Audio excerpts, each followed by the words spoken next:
Good afternoon. This presentation is on how to play the fun, challenging card game of cribbage. It's spelled C-R-I-B-B-A-G-E.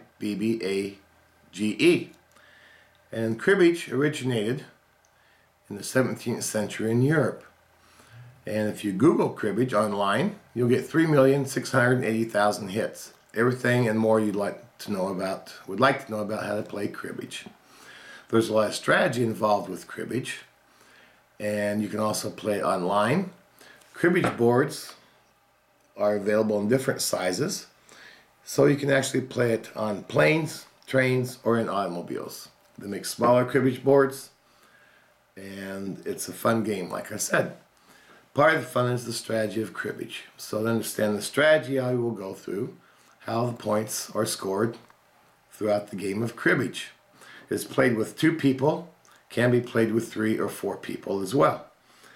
The point value of the cards, face cards, are worth 10 points each. Aces are worth 1 point each. All other cards are worth their face value. The trick to cribbage is understanding that all the cards in your hand, or when you actually make the play on the cribbage board, are scored in multiples of 15, or 2 points for pairs, or 6 points for 3 of a kind, or 12 points for 4 of a kind. 15 points in the play or in your hand can be scored in multiple ways. 7 and 8's 15 for 2 points. Another 7 and 8's, another 15 for another 2 points. This particular hand shows that you have what's called a double run for 8. Let's add up the simple way of a run of 3 plus another run of 3 is 6 points. Add those together, 3, 6, and the pair is 8. So part of the trick to cribbage and the strategy is learning how to score your cards. The strategy in the hand is how to play your cards along the cribbage board. Cribbage is scored up to 121 points as pegged out on the cribbage board. Alright, moving along. You can get points for a simple run of 3 or 4. And we will now deal a hand of cribbage and play a dummy hand, or a dummy game, so to speak.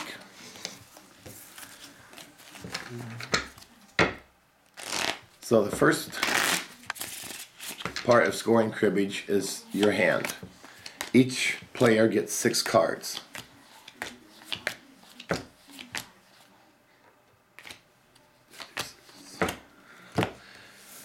Then you look at your cards and you want to pick cards to keep in your hand. They will add up to 15. So looking at my hand, I don't have a lot here. I have an ace and a 4, and I will keep 2 jacks. So in my hand, I already know I have 15-2, 15-4, and a pair of 6. So I know before we start playing on the board, I have those points in my hand. The other unique part of cribbage is these 2 cards go into what's called the crib. Hence, cribbage. Put those aside. I'm just going to randomly pick 2 cards out of my opponent's dummy hand. Throw those into the crib.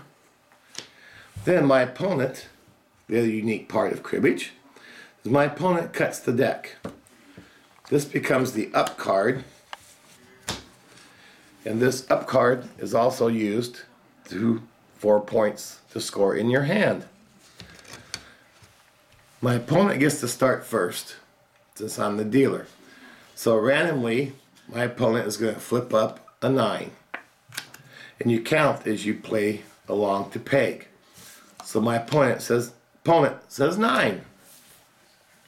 I look at my hand, and I'm going to play a 10, so that's 19. I want to keep them from scoring 15. I'd like to score 15, but in my play I want to avoid playing cards that give them the opportunity to hit 15. As you count cards, you want to end up 31.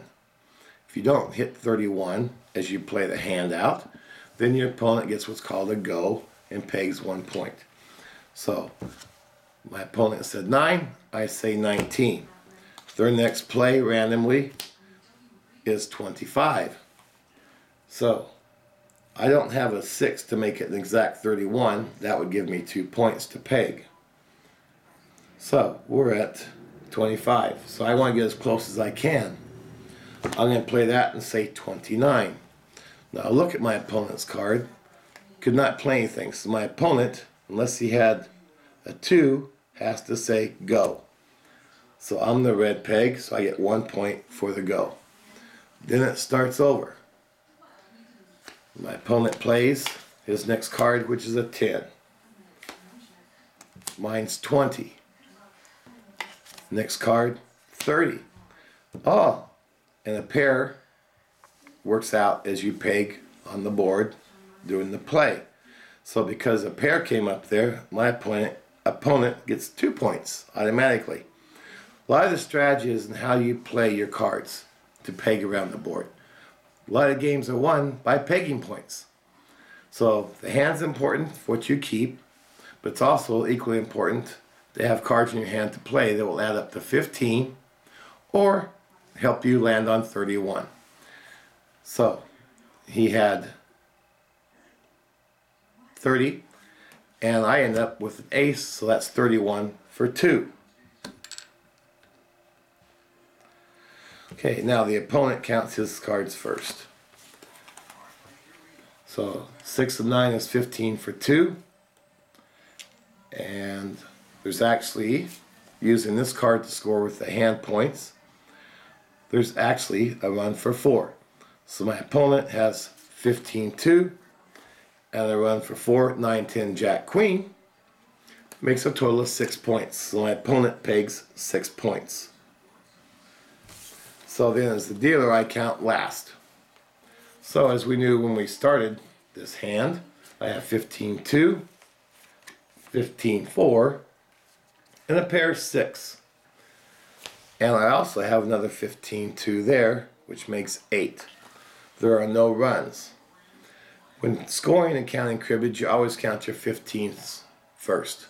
So 15-2, 15-4, 15-6, and pair of jacks makes 8. Those are my pegging points now at the end of the scoring the hand. 1, 2, 3, 4, 5, 6, 7, 8. Then the dealer gets the crib. And again, this up card is counted. So wow, good hand in the crib. 15-2, 15-4. A pair is 6, and there's nothing else that adds up to 15. So that's 6 points. I get to peg 1, 2, 3, 4, 5, 6. Then pick the cards up, and my opponent will deal the next hand. And it goes back and forth that way. So to recap the strategy with cribbage, you want to keep points in your hand that are pairs, add up to 15, or points that you can play out on the cribbage board as you're doing the play, or pegging as it's called, to gain points there.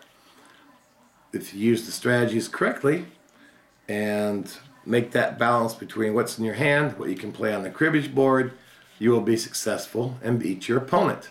When you get really good, you can gamble. Penny a point, quarter a point, dollar a point. Don't recommend that till you're well practiced and well versed in the game of cribbage. Are there any questions? All right, good. That would wrap it up until next time. Thank you.